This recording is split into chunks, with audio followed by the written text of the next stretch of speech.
Welcome to my Burning Crusade Warrior leveling guide, where I will cover my 1 to 70 route, rotations, talents, macros, useful tips and tricks, and the gear I like to use. The first part of the video is going to be about my different talent trees, and you can spend your first talent point the moment you reach level 10, either into the arms, furry, or protection tree. Protection is going to be great if you wish to dungeon level with other people, but else I would recommend you to level as furry or arms in the open world. Alright, so the first talent tree I'll cover is mainly going to be my arm specialization, where I'm also spending quite a few points into furry in order to unlock sweeping strikes and other important abilities for two-hand. Here is my talent order, and like you can see, most of my points is spent into the arms tree to get Death Wish and Mortal Strike, and then I spend points into the furry tree. What you can also do is to respec into furry at level 30 to quickly get sweeping strikes, as it's amazing for pulling two targets at the same time. And yes, this build is meant for a two-hand weapon. What about furry dual wielding, where you're using two one-hand weapons at the same time? Ideally, you don't want to level as this at low level because you're going to miss way too often. However, if you're bringing a geared level 60 character with a lot of epics into Burning Crusade, well, then furry is going to be quicker from 60 to 70. Furry is also the best DPS specialization at level 70, and here is a screenshot of a great level 70 build. Exactly why it could be a good decision to level as furry for the last couple of levels in order to get used to your rotation and the different abilities. Before I cover my protection tree, then I would also like to explain how come I spend points into deflection instead of improving my heroic strike or rend. When you parry, you're obviously not taking any damage, but another mechanic also starts to kick in, called parry haste. When you parry, your next auto attack will be done a lot quicker, so you will be hitting the enemies more frequently, you're killing them quicker, and because you're doing more auto attacks, you're also generating more rage. And the moment you get to 20, you will start cleaving multiple targets at the same time, which is why you won't really benefit much from heroic strike or rend. Alright, what about those of you who would like to level as protection?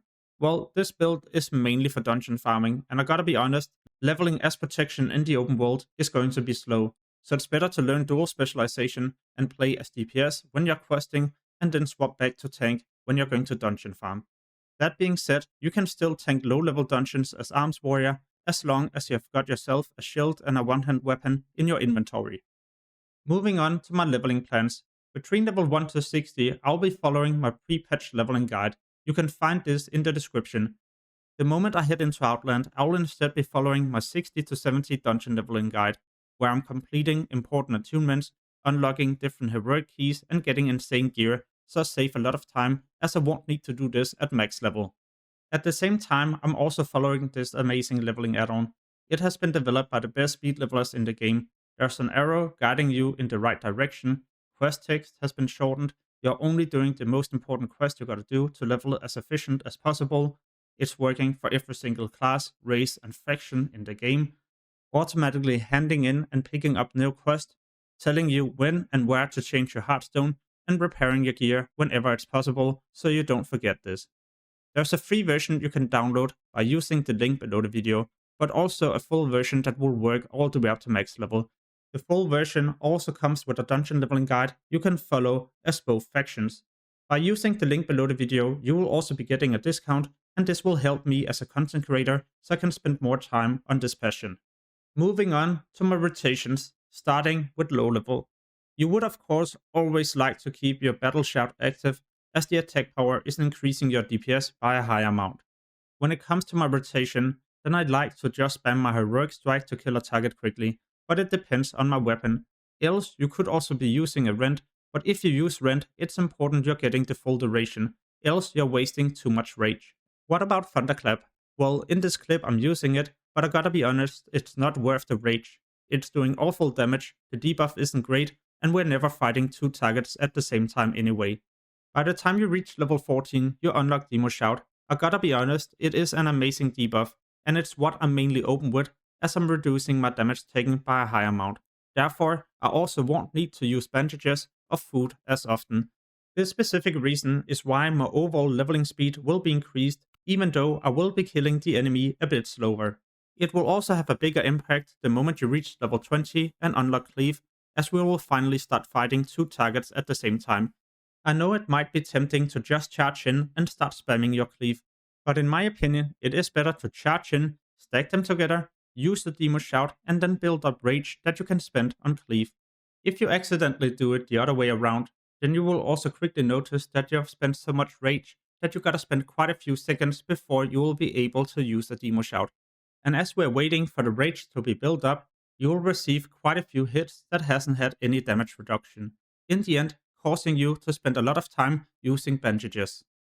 Execute is an amazing finisher you unlock at level 24, but be aware it's also consuming all your rage.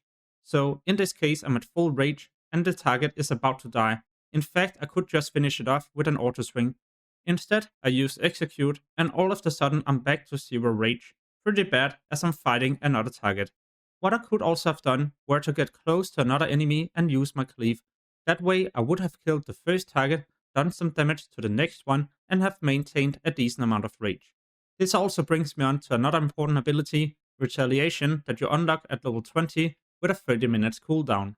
When is the perfect time to activate it? Definitely not when you're fighting 1 or 2 targets. What I tend to do is to drag 4 or 5 enemies together, make sure my healing potion is ready, and then activate my Retaliation.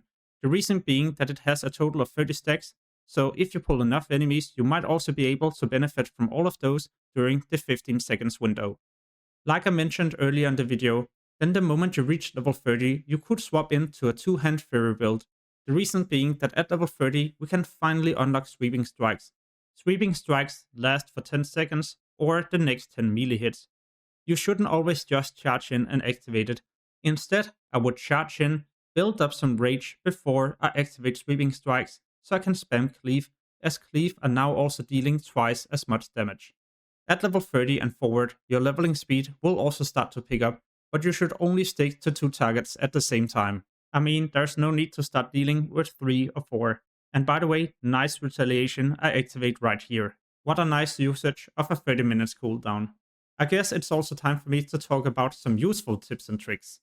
When you're fighting an enemy, then you would like to drag this to the next one as long as you've got a cooldown on your charge.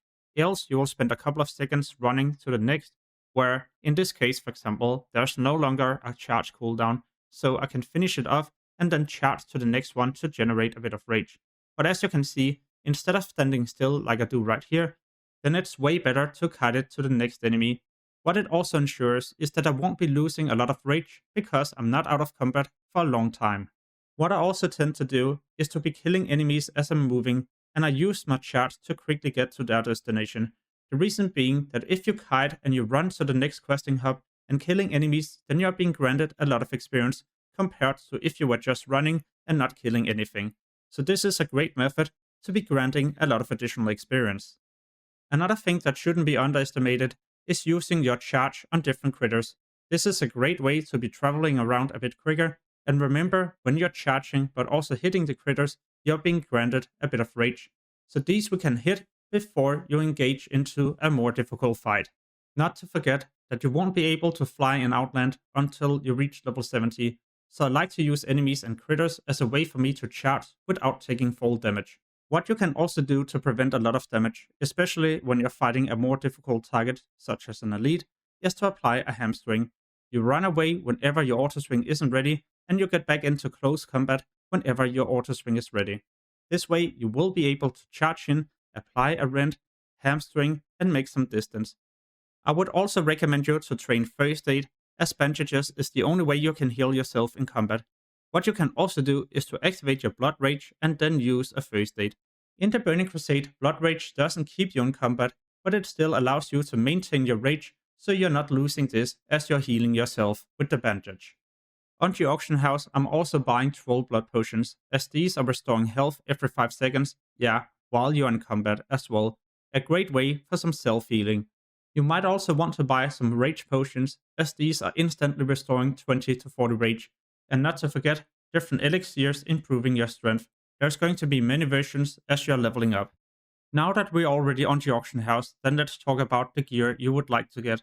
At low level, it is different compared to higher levels, because at low level, many items are not really providing the stats you would like to get, such as crit and hit. Mainly, it will be about strength and agility, and those stats are what you should aim for in the beginning, because strength is increasing your attack power, where agility is mainly about increasing your crit. The good thing is that you can always just buy items called of the Tiger, as these are providing agility and strength. Pretty useful at the beginning of your journey. That being said, you still need to get some stamina to increase your health pool, else it's going to be difficult for you to fight two targets at the same time. What I also like to do is to spend a couple of gold and buy some of the cheap items with a lot of spirit. I don't equip these items when I'm fighting creatures, but I swapped my spirit set in between different fights, and this move shouldn't be underestimated, as spirit is increasing your out of combat health regeneration. In this case, I'm using 7 items with a bit of spirit, and I try to see how fast I can regen out of combat. I'm honestly back to half health in less than 12 seconds. So I guess you can imagine how insane it would be if you can just equip a set like this for maybe 3 or 4 seconds and get 25% of your health. You can also combine it together with bandages to provide even more healing. Nonetheless, the most important stats is still going to be agility, strength, crit, and hit. And those of you watching this video in the pre-patch should consider farming honor and BG marks so you can buy Grand Marshal and High Warlord weapons, but also the PvP sets, as those are providing the stats you need, and will help you level up a bit quicker in the Burning Crusade. When you get into Burning Crusade and around level 65, I would recommend you to also do Ring of Blood in the Grand. The reason being that the end quest is rewarding you with an insane two-hand weapon, pretty useful until you reach around 69 or 70. In addition to this, if you're leveling as Fury or Tank, you will also be able to get a dagger or a fist weapon. Make sure to also look out for these 4 weapons on the auction house: Fist of Reckoning and Axe of the Legion for Fury, Blade of Misfortune for arms, and Crystal Blade of the Draenei for protection. Another thing that is pretty useful is to do the different Burning Crusade dungeons. Finally, we're getting some of the important stats, such as crit and hit. Moving on to the next topic, macros I find useful as a warrior. All of my macros will of course be listed in the description, so you can easily copy paste them into your own. The first one right here is where we're going to intervene our friendly player. All you gotta do is just to replace the name at this location with whoever you would like to intervene. And because of it, you won't need to swap target. You just press on the macro and it will do this automatically, and you can maintain your current target. You might have tried this before. You would like to quickly charge, but you're in the wrong stance. There's a macro that will automatically swap you into battle stance and use your charge. Pretty nice, as you will only need to press 1 keybind instead of 2. I would also recommend you to make a macro for all of the abilities you prefer to use. In these, there should be /startattack. Now you don't need to right click or press on your attack button before you'll hit the enemy. Instead, it's being done just by hitting the macro. What you might also consider getting is where you quickly swap into Berserker Stance and use Intercept. It can also be found in the description, together with the last macro I would like to highlight, our Spell Reflect. Equip slot 17 is our shield, so you replace the name with your current shield, and equip slot 16 is going to be your one-hand weapon. Here's a quick example. I spammed the macro and I quickly end up equipping my one-hand weapon and shield, and also spell reflecting to polymorph. On my channel, you can find so many useful Burning Crusade guides. For example, about gold making, leveling, tips and tricks, professions, yeah, the list goes on. And soon I'll publish a lot more you definitely don't want to miss. So make sure to subscribe and hit the notification bell. As always, thank you so much for watching and have an amazing day. Peace.